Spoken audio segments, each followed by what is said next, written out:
Okay, so the first thing we're going to talk about is classifying triangles. And you can classify a triangle by its sides, and essentially it's by the number of congruent sides. So if you have a triangle that has 3 equal sides, these little marks are called hash marks, and they're just used to tell you, like, hey, these are all the same. That is called equilat. I cannot write and spell at the same time. Equilateral. Okay, so an equilateral triangle has 3. Oh, sorry, my Siri came on. Has 3 congruent sides. So equilateral triangles have 3 congruent sides. Then you can have an isosceles triangle. So let's say those two are the same. This one is not. So isosceles has 2 congruent sides. And then there are triangles that are called scalene. Okay, well, pretend that doesn't, it's not there. Okay, and these have no equal sides.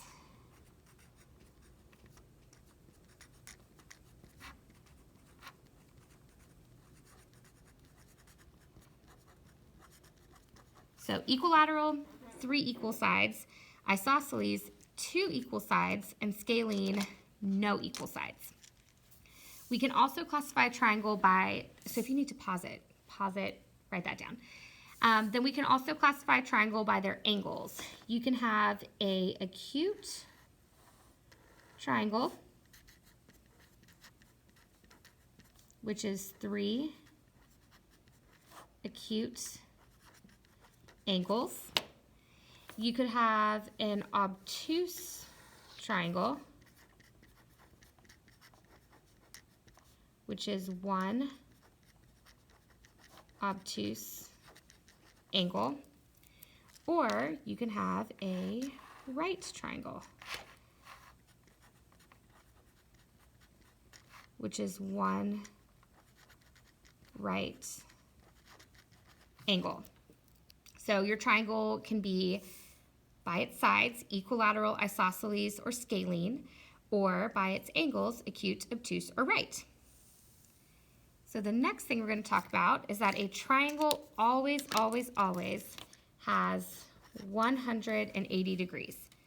Okay, every single triangle, even if the triangle was like as big as your house, if you were to put together the 3 angles, every single time is going to be 180 degrees.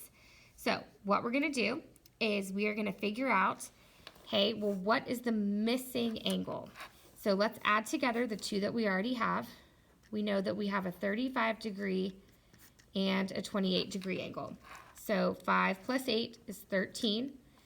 3, 4, 5, 6. So 63 of the 180 degrees are taken up essentially by these 2 angles. So I'm going to do 180 minus 63. So that becomes 10, that becomes 7. 10 minus 3 is 7. 7 minus 6 is 1. And then 1 minus 0 is 1. So x, our missing angle, has to be 117 degrees. Because when I put 117 together with 63, that makes 180. Okay, let's look at this one. Okay, and you're like, what is happening? Because I only know the sides, right? How does that tell me about the angles? Well, if all the sides are the same, that means that all of the angles have to be the same as well. So if a triangle has 180 degrees, and now all the angles are the same, that means each angle has to be 60 degrees. So no matter how big or small, if you have an equilateral triangle, each of the angles is going to be 60 degrees. So look at this one on the bottom left. The same thing applies where I said, well, if there's 3 angles are the same, or 3 sides are the same, 3 angles are the same. Well, if 2 sides are the same, 2 angles have to be the same. So this one is an isosceles triangle because it's telling me these 2 sides are the same. So if this is 70 degrees, that means that between this angle and this angle, there's 110 degrees, and I have to split it equally, right? Because if two of the sides are the same, these two angles have to be the same. So 110, the remaining degrees, divided by 2, means that each of those angles has to be 55. And then for this last one, I'm going to put together 65 and 55. Okay, 6, 7, 12, that's 120 degrees, which means that what is left for x, 180 minus 120 would be 60 degrees. Okay, so turn your paper over, and we are going to classify some quadrilaterals. So first of all, what is a quadrilateral? To be a quadrilateral, all you have to have is 4 sides. Okay, the only requirement to be a quadrilateral is that you are a 4-sided figure. Okay, you could be super janky, like 1, 2, 3, 4. That is a quadrilateral. It has 4 sides. Okay, and then we can get more and more specific with types of quadrilaterals based on some requirements. Okay, so the first kind is called a trapezoid. And trapezoids have 1 pair of parallel sides. Okay, only 1. So a lot of the time it will look like this. Okay, kind of like a gold bar. Sometimes they'll look like that. It could be like this, but here the top and the bottom are parallel, left and the right, top and the bottom. But it only has 1 pair of parallel sides, and that's what makes it a trapezoid. Then you can have a parallelogram. And parallelograms have 2 pairs of parallel sides. So 2 pairs would look something like this. Okay, where the top and the bottom are parallel, and the left and the right are parallel. And you're probably thinking, wait, what about a rectangle?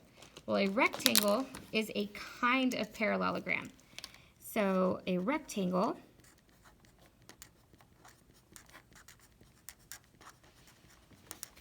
is a parallelogram. So it has 2 pairs of parallel sides, but it also has 4 right angles. So a rectangle could look like this, right? Where all the angles are right. It has top and bottom parallel, left and right parallel, so it's a parallelogram, 4 right angles. That's what makes it a rectangle. There's another kind of parallelogram called a rhombus. And a rhombus has 4 equal sides. Okay, and a rhombus is going to look something like this. Okay, where all 4, I did that really poorly, but where all 4 sides are the same measurement. So if this is 5 inches, 5 inches, 5 inches, 5 inches, these 2 sides are parallel, the left and the right are parallel, that's what makes it a rhombus. And then the most specific kind that we can do, or that we have, is a square.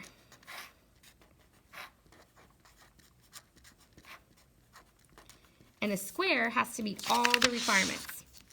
It has to have 4 sides, it has to have 2 pairs of parallel sides, it has to have 4 right angles, and 4 equal sides. And that is a square. So this chart that we just made is really important because it's going to allow you on homework to answer true-false questions super easily. So if I asked you, is a rectangle a parallelogram? Yes, because a rectangle comes underneath. It's a kind of parallelogram. Is a trapezoid a rhombus? No, right? A trapezoid is a quadrilateral, but a trapezoid is not a rhombus. Is a square a parallelogram? Yes, a square is a kind of parallelogram. So make sure that you have this written down, draw your examples, and then commit it to memory because it's going to make your questions way easier.